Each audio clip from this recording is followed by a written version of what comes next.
আমি সর্বপ্রথমে আপনাদের প্রতি কৃতজ্ঞতা জানাতে চাই।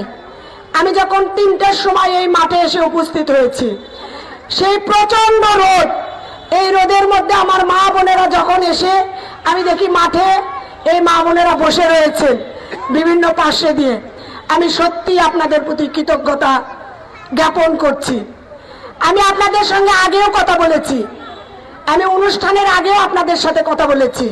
আমি শুধু এই কথাটি বলতে চাই, আমি যে কথাটি প্রথমে শুরু করেছিলাম, এটাই বিএনপি, এটাই বিএনপি, বেগম খালেদা জিয়া, তারেক রহমানের এটাই বিএনপি।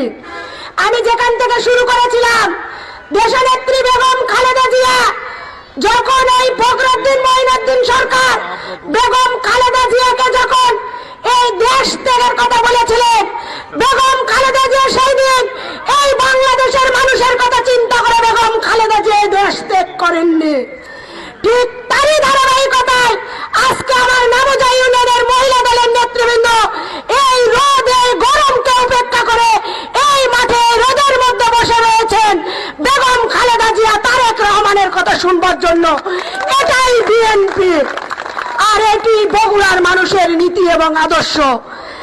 আমাদের দেশের নেত্রী দুইজন, একজন বেগম খালেদা জিয়া যিনি গণতন্ত্রের মা, আর একজন শেখ হাসিনা যিনি ভোট চোরের নেত্রী।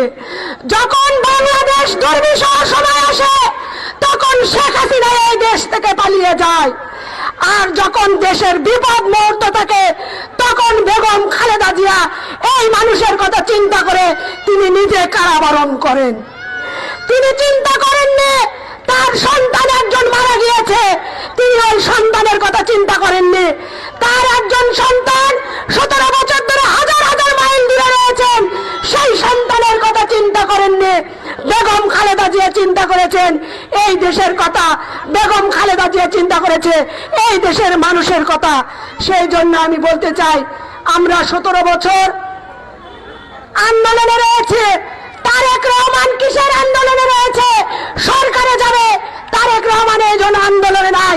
তারেক রহমান দেশের প্রধানমন্ত্রী হবে, এই জন্য তারেক রহমান আন্দোলন করেনি।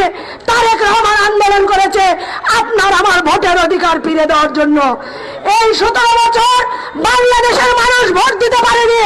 আগামী দিনে একটি নিরপেক্ষ সরকারের অধীনে যে নির্বাচন হবে, সেই নির্বাচনে আমি এবং আপনারা যারা বসে রয়েছেন তারা প্রত্যেকে নিজের ভোট দিয়ে আমাদের নিজের মনোনীত প্রতিনিধিকে নির্বাচন করব। সেই জন্য তারেক রহমান নেতৃত্ব দিচ্ছেন। আমি